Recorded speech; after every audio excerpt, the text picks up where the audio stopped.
1. The year I was the heaviest, I ran errands for the school hunk Jack, just to get an extra bite to eat. Classmates thought I was just his desperate tag-along, laughing at me wanting what I couldn't have. I didn't mind and kept doing things for him. Later, when he confessed to me, I got so scared I transferred schools. At a reunion, someone joked with Jack. Finally, no more being bugged by that fat chick. If that ugly girl shows up, what will you say? Jack said, I'll tell her I'm a certified chef and my cooking is awesome. She's not ugly, and I wasn't harassed. Here's the meal card for you. Remember to grab me some food, just no eggplants. Jack casually tossed me the meal card. I caught it clumsily, eyes wide, betraying my surprise and excitement. Jack gave a slight scoff and turned away. Back then, every time I got Jack's food, I'd swipe my card first, and he'd repay me later. Once I was short on cash and had to buy the cheapest eggplants. Jack's face turned sour at the sight, offering me his meal instead. But he still paid for it. Running errands for Jack, it was all by chance. That day, I was so hungry with no money and my stomach was growling as I sat in the cafeteria, green eyes for everyone's leftovers. Just then, Jack got up, leaving behind some food. I bravely went over and finished it. Just my luck, Jack returned for his earphones and caught me. Embarrassed, I mumbled, I'll pay you back. His expression changed slightly. I thought he was mad. He just said, get me meals every day, and handed me $100. At first, I was confused. Eventually, I realized Jack was hiring me. Rumors started swirling, saying I was delusional, thinking I could be with Jack, shamelessly taking advantage. I knew why they talked. I was heavy with average grades, earning the nickname Dino Girl. No one would believe I wasn't getting my hopes up with Jack. I just wanted to eat enough to make it through. Being chubby is one thing, but not eating felt like acid burning in my stomach. It was unbearable. That noon, Jack didn't show up at the cafeteria. I ate his portion, stomach uncomfortably full but oddly satisfied at heart. Suddenly, hot soup poured over my head, followed by laughter from all around. Laughingstock looks like a pig. So gross. I wiped the soup off my face, thankful it wasn't too hot, just a bit red. I didn't argue. I couldn't afford to. Someone shoved me, almost knocking me over. Jane, you're so ugly. Daring to hover around Jack? They threw rice balls at me, ruining my school uniform. Yet deep down, I thought it was such a waste of food. That afternoon, I went home early to change. Jack wouldn't stand me being dirty. Mom went off at me, rolling her eyes. Where have you been? You look filthy. Head down, I slipped into my room. Mom's yelling was relentless. I didn't respond. With the door banging, Mom threatened, you're so fat. No allowance next week. Lose some weight. Finally, she went quiet, and I swapped uniforms quickly to head back. The English teacher was annoyed. Stand outside. Did you get permission? I wanted to explain I did from our homeroom teacher, but decided against it. Standing outside, whispers floated from within, stinging my ears. Suddenly the teacher yelled, Jack, what are you doing? Go stand outside too. Jack put down his book and joined me. He ripped his book in front of everyone, bold. Where were you at noon? He asked. Home changing, I replied, not tattle-telling. It wasn't Jack's problem. That afternoon, Jack stood up for me. All those kids faced their parents and apologized. His dad and the school president were alums, making it a priority. I felt awkward, thanking Jack nonstop, insisting I wasn't bothered. Jack said I wasn't helping you. You didn't bring me water. Relieved, I smiled. Still thanks. After that, they only whispered, not daring to openly bully me. That night, Jack bought me barbecue, and I only went home after eating. A pair of unfamiliar men's shoes stood at my door. Inside, Mom pushed me to offer Brother Gal water.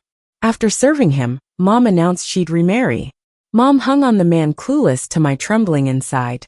I knew him as one of Mom's clients, a childhood nightmare. Back then I wasn't so chubby. He'd hold me with his bad breath, creeping me out. I'd squirm, Mom scolding, he only likes you. His gaze always felt unnervingly intense. I stayed silent in my room, Mom outside griping. This brat. Who knows where she gets it from? She's so fat. Claims she's depressed. What depression lives like that? I buried my face in my pillow, feeling numb.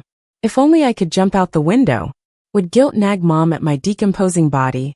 I got up and opened the window, wind howling, feeling no fear. Suddenly, my phone pinged unexpectedly.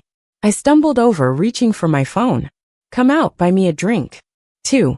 I got dressed quickly and rushed downstairs. I immediately spotted Jack standing there. A wave of panic washed over me. Did he see me just now? I live on the 7th floor with the bedroom light still on. Could he have seen it? I had to push those thoughts aside for now. Jack walked up, frowning a bit. Come with me. Jack was playing basketball with his friends. I bought a box of water and squatted nearby, watching them play. His friends glanced at me and whispered something to Jack that I couldn't hear. Then Jack laughed and called them idiots or something like that. It looked like he mouthed the word. My mom hadn't come home in weeks and certainly didn't plan to give me any money. She really didn't care how I survived.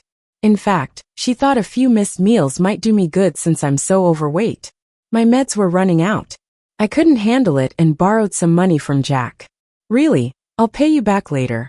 I stared at him with big hopeful eyes. Jack looked down. What do you need the money for? Something important. A hint of laughter flickered in Jack's eyes. Important, huh? Without telling me, I can't help you. Jack would buy me meals, but never gave me any extra money. He said I'd get into trouble with it. For meds. Jack handed me the cash without a second thought. I counted it. Almost $2,000. Jack found out I had depression by accident when I had an episode at school. Tears uncontrollably streamed down my face as my whole body shook. He walked over calmly and said, You should take your meds. Jack hugged me. It's okay. You're just sick. Jack's voice was soothing in a way that calmed me down. It's the first time anyone comforted me like that. I wanted to ask how he knew it was depression, but I didn't. After buying the meds, I returned the leftover cash to Jack. Jack looked at the money and softly said, Good girl. My face turned bright red. My heart felt sweet, like it was wrapped in caramel. Jack didn't look at me any longer, just kept reading his book. The text looked foreign, maybe German.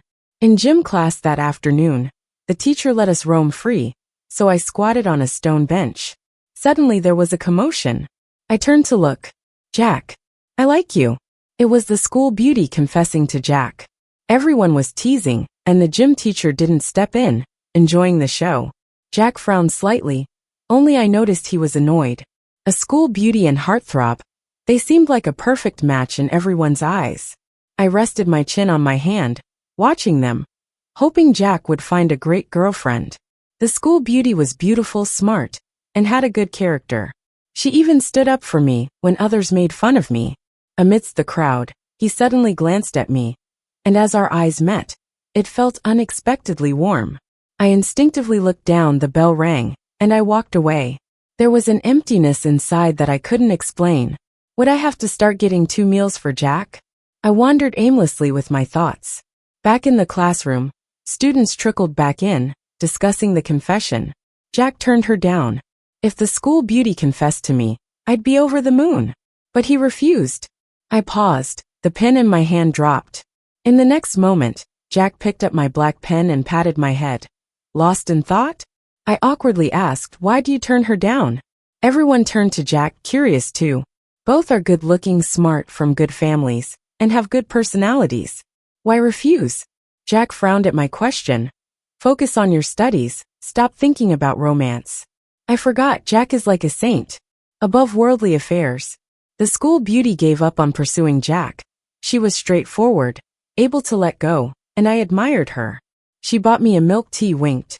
You're great, I'm sure you have something I don't. I was confused and looked at Jack beside me. Want a drink? If not, toss it. I clutched the drink, whispered. The school beauty bought this for me. Jack chuckled. Don't be mesmerized by every pretty face. I argued, she is pretty. At the school performance, the school beauty signed up to dance. Seeing her in a ballet dress, so graceful, I couldn't look away. I glanced at Jack, and suddenly wanted to lose weight. I'm 5 feet 6 inches, and weigh over 160 pounds. He's 6 feet 2 inches. I'm the definition of a chubby kid growing up too soon. Jack handed me a bag of chips. Want some? I swallowed my desire. No thanks. Actually, most times I can't resist eating. Jack frowned. Don't be picky, We're out of barbecue flavor. I didn't eat. Before the school beauty's performance, my mom called, asking me to go home. I nodded, the door behind me opened. The school beauty smirked at me. Jane, Jack wants to talk. I hung up, barely asked anything before she left, shutting the door. Next moment, Jack appeared with roses. My ears felt warm, eyes scorched by the bright colors. Jack locked eyes with me, swallowing slightly. Jane, I like you. I rubbed my hands, instinctively stepped back, palms sweating. Jack's eyes were bright as if filled with stardust. So perfect. But I lowered my head. Sorry, I don't feel the same. Jack's face dropped. Why not? What's wrong? Nothing, it's me. Aren't you the one who said focus on studies, no romance yet? Jack paused, then laughed. All right, after exams then. I avoided his gaze, nodded anxiously. Jack exhaled a relieved sigh. At least it's not a hard no. Jack placed a hand on my shoulder, sending shivers down one side. The school beauty's performance started, mesmerizing everyone. Pretty talented, those words don't fit me. Why would Jack like me? 3. I'm overweight and ugly, plus my grades are just average. I'm too scared to ask why. Maybe Jack's just having a moment. Do you like Alice? Jack looked down and asked me. I nodded. Nobody wouldn't like her. You're great too, you're amazing. Don't envy her. Jack's eyes were shining brightly, making me look away embarrassed. After evening self-study I got home. Mom and Uncle had already packed the luggage. Jane, why are you so clueless? I told you to come home right away. How could you just ignore me like that? With those grades, what good college could you possibly get into? You might as well quit school early to work. I clutched my backpack, staring at the ground in silence. Mom, in her anger, wanted to hit me. Uncle stopped her. All right, let's get moving now, we won't be late. Mom immediately showed a satisfied smile. You're the only one with a good heart, not minding this burden. On the train, I removed and blocked everyone, including Jack. I'm sorry, really sorry. You deserve someone better. Uncle was quite generous, giving me lots of pocket money, all of which I saved up and gave to Jack. I knew his card number by heart. Consider it a farewell to my youth. When Mom found out I spent all the money, she hit me, almost leaving me black and blue. Uncle, while persuading her, helped me up from the ground. In that moment, childhood memories blurred. Maybe Uncle was really nice, perhaps I was too sensitive. Late at night, Uncle sneaked into my room. He said, Jane, Uncle's work isn't easy, and the family's running low on money. Can you help Uncle? I held myself tight, being very cautious. How can I help? This is my son's business card, he's a gynecologist. You're young. It'll be fine whichever way it goes. My face went pale, as Uncle rambled on by my ear. Just one can earn tens of thousands. After all, it won't impact you. I agreed. Uncle left with peace of mind. With a light bag, I took my ID card and quietly left home. I bought a train ticket, headed south, and started my first job. After I left, Mom called me countless times, none of which I answered. I changed my phone number again, this time truly disappearing from everyone's radar. I want to live for myself. I want to live well. 7 years passed, and I finally saved up enough to buy a shop, opened a little store, and there's space in the attic upstairs where I can sleep comfortably. Finally, no more monthly rent to worry about. This day, I sat at the cash register as usual, binge-watching a series. An old classmate, Monica, noticed the photo on the table and suddenly recognized me. Boss, do you know this person?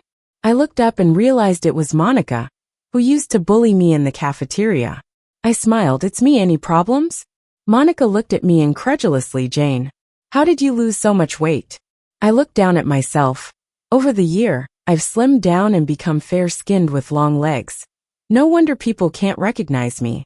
Monica seemed to have forgotten the past, starting a chat with me. What college did you get into? Did you know the school heartthrob got into the prestigious C University? Hearing Jack's news out of the blue, I laughed. I didn't go to college. Monica blurted out, well, considering your grades. Then she smiled awkwardly. She added me, saying there's a class reunion next week, don't forget to come. While picking up a carton of milk to leave, I stopped her. Pay up. Monica forced a smile. We're old classmates. Pay up, I repeated with a smile. Reluctantly, Monica paid $90. Muttering, so stingy. No wonder you didn't get into college. I smiled without speaking. Such trivial remarks don't faze me anymore. I wasn't interested in the reunion, but I did have to return to my old home to repay that uncle. It's not much, just $3,000. Mom got dumped by him, but their marriage is still legally intact. She lives alone in a tiny rental, surviving on men's handouts. Returning to the strange city, I felt a bit dazed. Mom couldn't recognize me when she saw me. She looked much older, the sparkle in her eyes long gone. When I gave her the money, she was overjoyed. "How come you're giving me money all of a sudden?" She mistook me for a stranger. "I have money to burn," I said coldly. Mom beamed, holding my hand. "I wish you were my daughter." The good-for-nothing I gave birth to ran off, abandoning her own mother. Mom ranted to this stranger for 10 minutes. I didn't agree with her at all. Turns out, she despises me so much. If she hated me, why did she give birth to me? After saying goodbye to Mom, I squatted by the roadside, watching the vehicles pass by in boredom. Suddenly, a Maybach stopped before me, blocking my view instantly. Then came a sharp, piercing honk, making me get up annoyed to see who it was. The window rolled down, revealing the face I could never forget. Jack looked serious. "Get in the car." I looked at him blankly, never expecting to see him again in this setting. "Are you stunned? Come on up." I suppressed my nerves, pretending to be calm as I got in the car. The car's fragrance was delightful, but my back was already soaked with sweat. My head was full of thoughts about how Jack recognized me. I've completely transformed since then, slowly slimmed down after stopping the medication for depression. "Where are you staying now?" I gave him a hotel's name. We reached the destination, and as I was unbuckling my seatbelt to get out, Jack grasped my wrist, and I turned, my heart pounding fiercely. I didn't dare to look at him, expecting he would say something. Even if he scolded me, hit me, I would take it. It's my fault for being ungrateful, sorry to him. But he smiled gently. "You've lost weight." My heart fluttered, and I forced a smile. I used to be too fat. Depression comes in two kinds. Either you get too skinny, or you gain weight. On top of that, I loved eating. Becoming uncomfortably plump was inevitable. Jack let go, and I dashed out of the car like an escapee. Jack remained behind, eyes piercing as he watched me intently. Climbing the steps, I nearly tripped. Just couldn't stay calm facing him. Back at the hotel, I showered and laid sprawled on the bed. Started mulling over the class reunion. Suddenly I felt like going, because Jack might be there. And so what if I see him after 7 years? I curled back into the bed thinking maybe not. Then my phone suddenly buzzed. 4. It's a new friend request. And as I touched the profile picture, my heart's racing again. All these years, Jack hasn't changed his profile picture. It's still that plain black photo, nothing on it. I'm hesitating, and another message from Jack pops up. "Hurry up and accept. I know you're not asleep." Shaking, I went ahead and accepted. Another message followed right away. "Come down, I brought you some water." Back in the day, I used to bring Jack water, and now it's him doing it. For a moment I felt out of place, like I was dreaming. I ran to the window and saw Jack downstairs. There was a car parked behind him in the same spot as before. Could it be that he never left? I didn't waste time, and headed downstairs in my slippers. I know Jack's temper isn't great, but halfway there, I stopped and thought, why am I even scared of him now? But before I knew it, I was standing right in front of Jack. He handed me a bottle of juice. It was the kind I used to love, super sweet, like tooth decay sweet. After my health got better, I stopped liking it because it was too sweet. I took it and said thanks. "Jane, remember to come to the class reunion." Finally, I realized how he got my contact info. From Monica. Jack glanced at the juice. "Aren't you going to drink it?" I was honest, not really into it anymore. Jack had an impulsive urge to ask if I didn't like him anymore too. He changed his words at the last second. "Sorry, I had no idea." We stood there in silence, looking at each other for what felt like a century. Jack gestured with his hand for me to go back up. "I'm leaving." I stood there, watching Jack leave, and suddenly remembered when I left without saying goodbye. Not saying goodbye, that's pretty cold. So, I decided to go to the class reunion after all. Actually, I was already there but didn't have the courage to face those people. I hid in the bathroom doing makeup. After prepping myself up mentally, I stepped out. Through the door crack, I saw people laughing in the room. "So Jack, where are you working now?" Jack replied in a low voice, "At the Lewis Group." "And the class beauty?" Alice laughed, "Not as impressive as Jack. I'm teaching dance at an academy."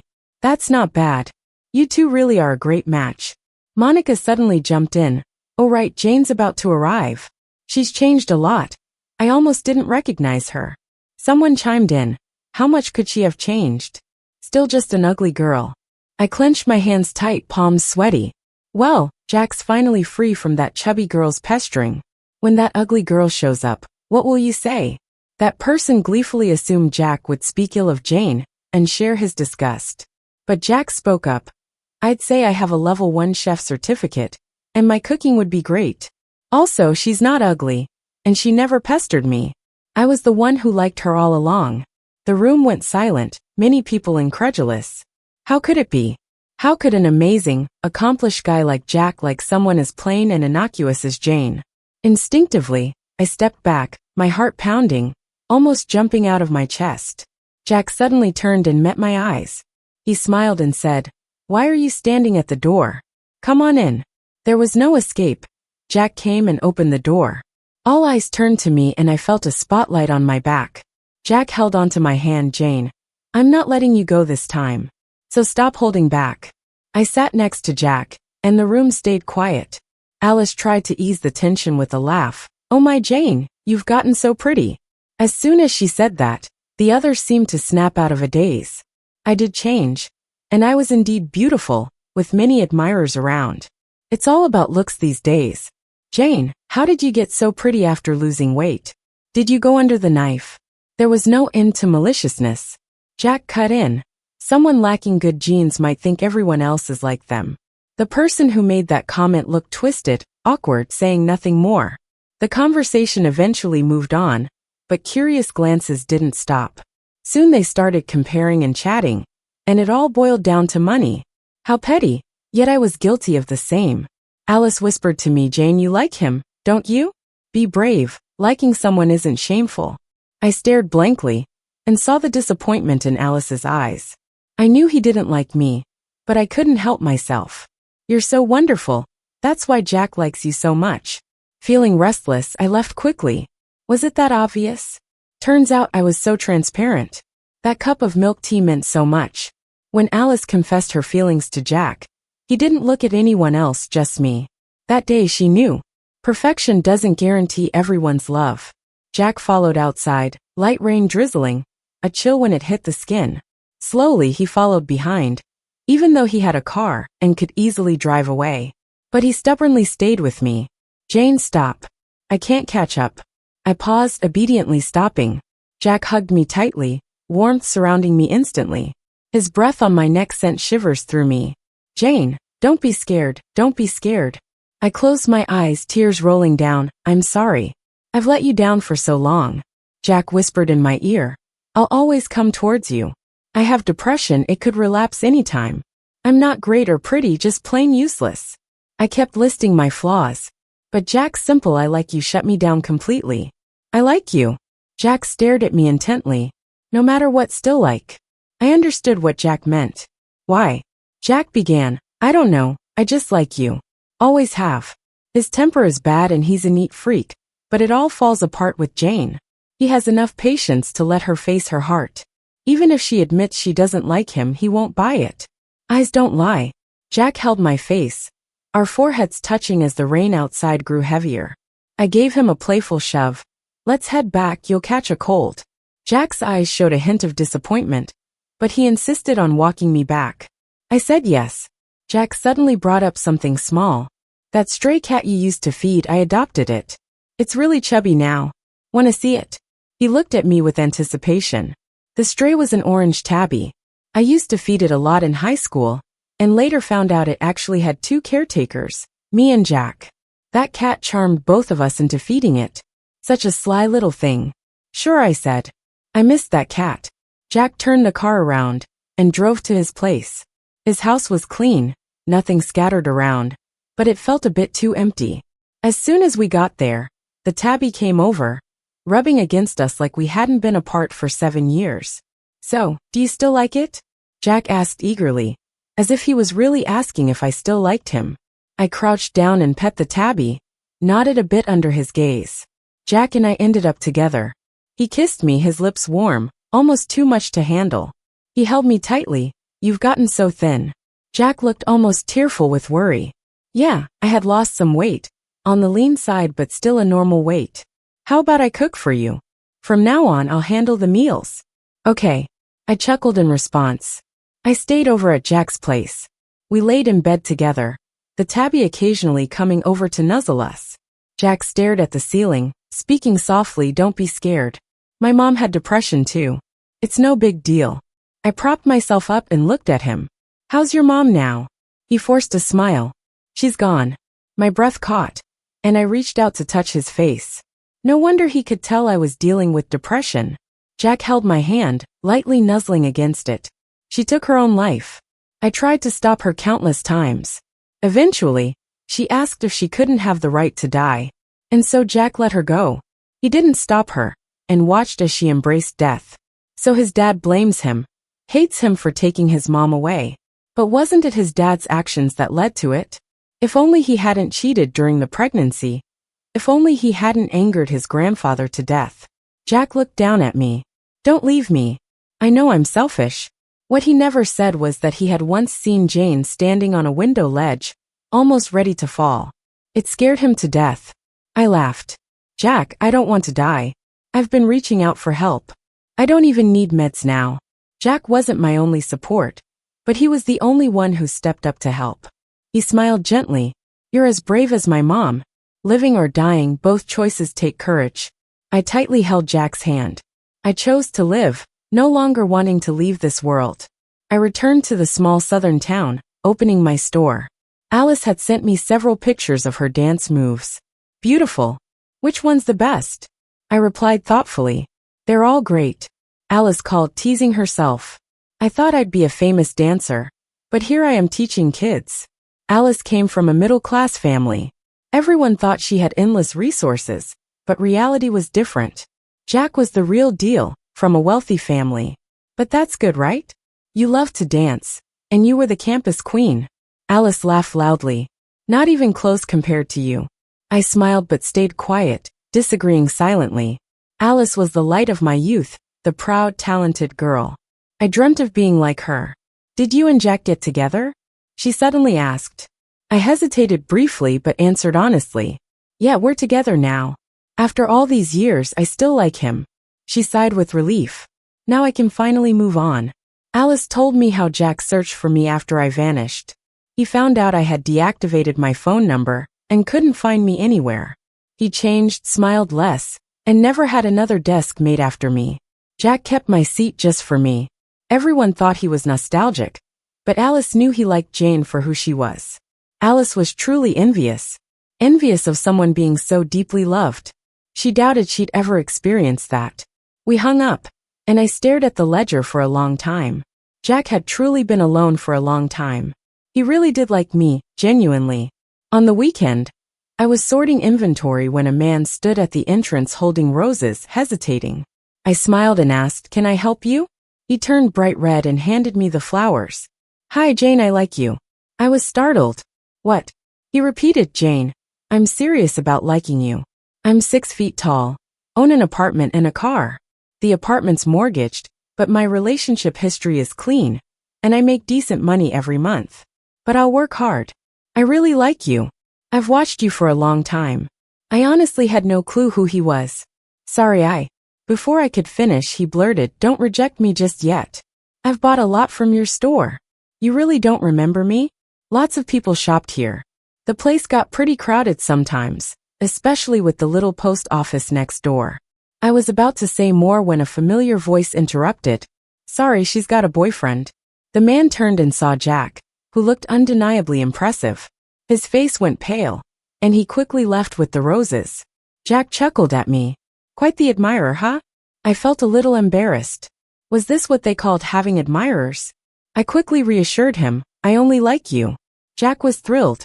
He took me on a date, bought roses, gave me gifts, and treated me to dinner. Jack had limited time, burdened by his father. He hurriedly kissed me and said one day I'll get rid of him. I waved goodbye to him at the airport. 6. Jack was back and forth every day, going on dates with me, until his dad found out. I sat face to face with Jack's dad, Logan. He had a stack of documents in front of him, all about me. Do you know who Jack is without him? Only a wife of equal status can help him, he said. I stared at the man in front of me, seeing a lot of Jack in him. With a blank face, I asked, "Are you the reason Jack doesn't have a mom?" Logan's expression twisted, looking really upset. "Jane," he warned in a low voice.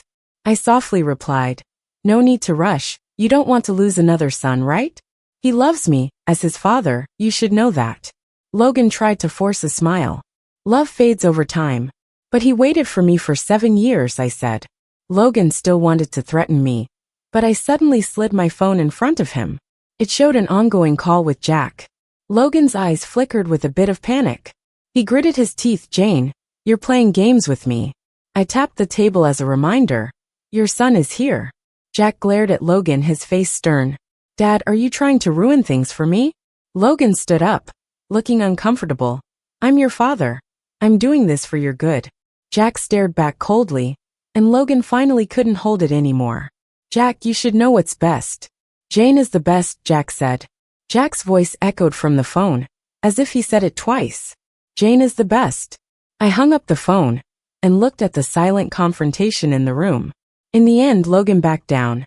He just didn't have any leverage over Jack anymore. Jack had grown up, no longer a 16 or 17-year-old kid. Logan coldly said, "You'll regret it. Mental illness doesn't end well." Jack shot back, "Dad, by your logic, you as a normal person aren't doing too well either." Logan stormed off in anger. Jack quickly held me. "Jane, don't listen to him." I smiled and shook my head. "I'm not dumb." Jack had walked 100 steps towards me. It was my turn to take the 101st step. Jack leaned down and kissed me. "Everything I said is true, you're the best." In my heart I echoed, "You're the best too. All these years I only liked you." The end.